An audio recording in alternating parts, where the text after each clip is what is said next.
গ্রহণ করেছি, নারে তাকবীর আওয়াজের মাধ্যমে ইসলামের দাওয়াত চলবে চলবে চলবে ইনশাআল্লাহ।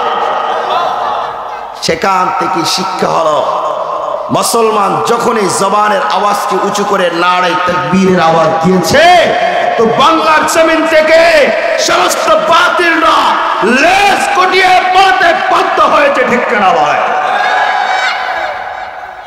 আমরা দল মত নির্বিশেষে আমাদের নবী একজন, তিনি মুহাম্মাদুর বলেন না কেন ভাই, মুহাম্মাদুর। তাহলে সেই রসুলের পক্ষে আমগুর স্লোগান হওয়া দরকার। আরে কথা কয় না মুসলমান দিয়ে।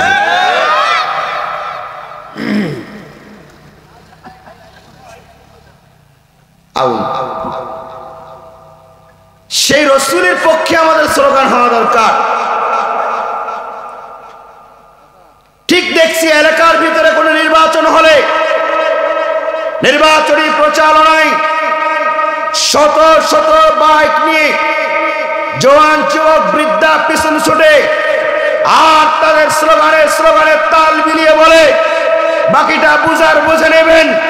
যদি কোনো মুসলিম উম্মাহ নবীর স্লোগানই দিতে পারে যে না, নবীর আদর্শ উত্তম আদর্শ, খোদার কসম নবীর আদর্শ বাস্তবায়ন হতে দেরি হবে না। ঠিক কিনা বলে?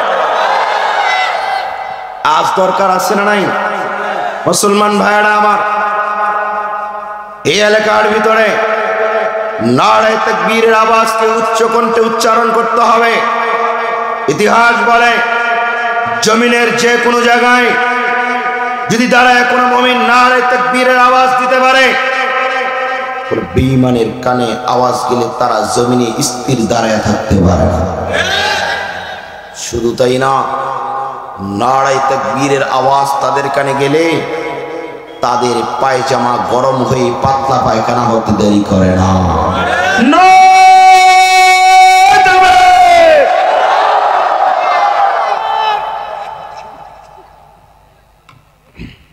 মুসলমান ভাইরা আমার, আমি বলতেছিলাম আল্লাহ তাআলার বিধান। আল্লাহ রাব্বুল আলামিন ডাক দিয়ে বলে, ভাইরাম দুনিয়ার ভিতরে যা করবা একমাত্র রিজায়ে মাওলার জন্য হবে। আর নবী ডাক দিয়া বলে, দুনিয়ার ভিতরে যা করবা নবীর তরিকার উপরে করবা। আর এই জামানায় এসে পাওয়া যায় না, নবী নাই, সাহাবীরা নাই। এই জামানায় কেমন করে ঈমান টিকিয়ে রাখা যায়, সুন্নাত করে কেমনে আঁকড়ে ধরা যায়? একমাত্র মাধ্যম হলো উলামায়ে কেরামের জমানের তালিমের মাধ্যমে তালিম গ্রহণ করিয়া যদি কোনো মুসলিম উম্মাহ ওই তালিমের সাথে আমলে ধরে বসতে পারে, আল্লাহর পয়গম্বর ডাক দিয়া কয়, ওই আলিমের কথা যেমন তার কাছে দামি যদি মনে করে, আমি নবীর বাণীও তার কাছে দামি হয়ে যাবে।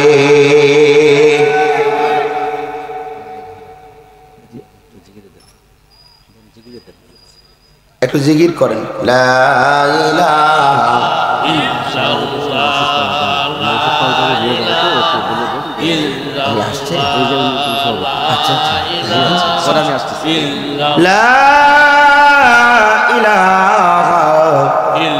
ইল্লাল্লাহু মুহাম্মাদুর রাসূলুল্লাহ।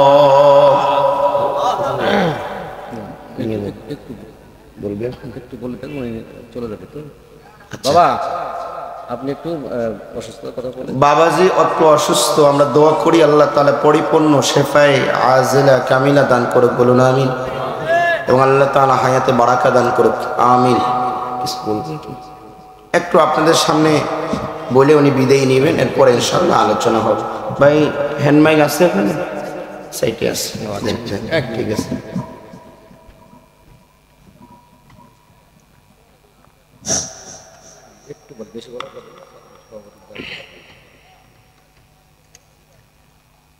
আসসালামু আলাইকুম ওয়া রাহমাতুল হুদা।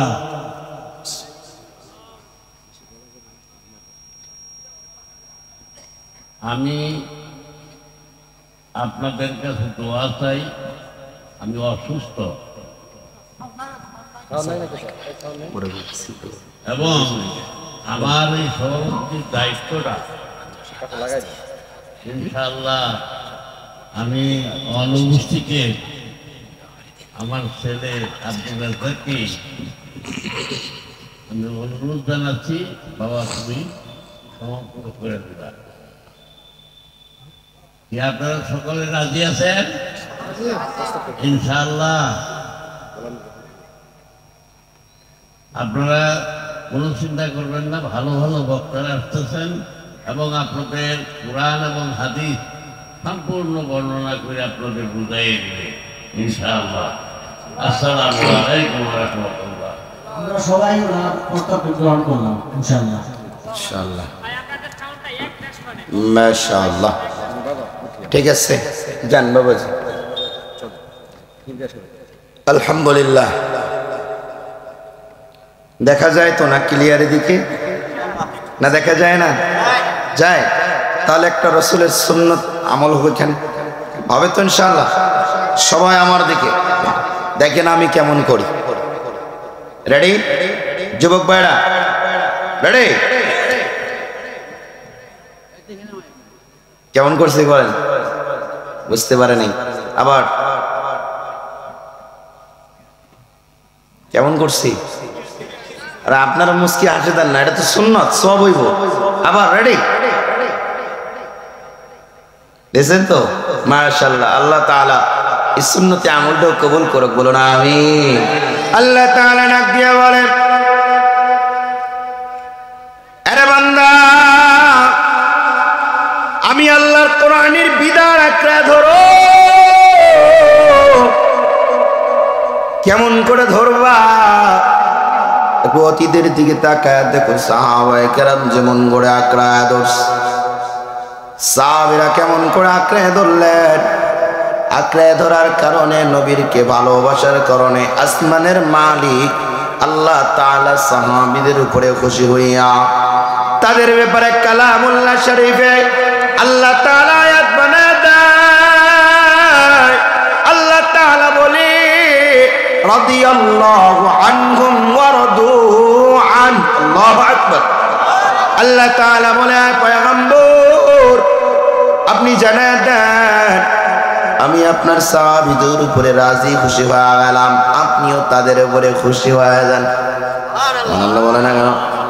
আল্লাহর নবী ডাক দিয়া বলে, এরা উম্মত আমার, কেউ যদি সেইভাবে মালিকের গোলামি করতে পারো, তবে এই যুগের ভিতরে কোরআন ওহী নাজিল আসবে না, এই যুগের ভিতরে নবীও নাই, এই যুগের ভিতরে রাসূলও নাই, এই যুগের ভিতরে ওহীও আসা সম্ভব না। তবে কোন বান্দা, কোন যুবক, কোন জওয়ান, কোন বৃদ্ধা যদি আসমানের মালিকের বিধান মেনে নেয়, নবী ডাক দিয়া, রাসূল ডাক দিয়া বলে, ওই বান্দার চিরতরে দুই চোখ বন্ধ হয়ে যাবে, আমি নবী তার সাথে মোলাকাত করে আল্লাহর জান্নাত দিতে দেরি করব না। কিন্তু কষ্টের একটা বিষয় আছে, শরীয়তে ইসলামের ভিতরে পর্দার একটা বিধান আছে না নাই? জোরে বলেন ভাই। শরীয়তে ইসলামের ভিতরে পর্দা করা এটা ফরজ। যেমনি করে এশার নামাজ পড়ছি ফরজ, কথা বলেন, ঠিক তেমনি ভাবে পর্দা করা ফরজ। আমি একটা জিনিস খেয়াল করেছি, যাই দুই চার জায়গায় দেখি এমন অবস্থা, আপনাদের এই দিক মনে হয় ভালো হওয়ার কথা, কারণ এলাকা ভালো লাগছে আমার অনেক, আলহামদুলিল্লাহ। ঘরের 40, 50, 60, 70, 80 বছরের বৃদ্ধা মা বোন মারে যখন বাবা কয় তুমি বাজারে যাও, বাইরে যাও, আল্লাহু আকবার, শুকরিয়া আদায় না করি পাড়াই তো যায় না। এক কিলে মাথা থেকে পায়ের তালু পর্যন্ত পুরা পর্দার সহিত মা বের হয়, আলহামদুলিল্লাহ।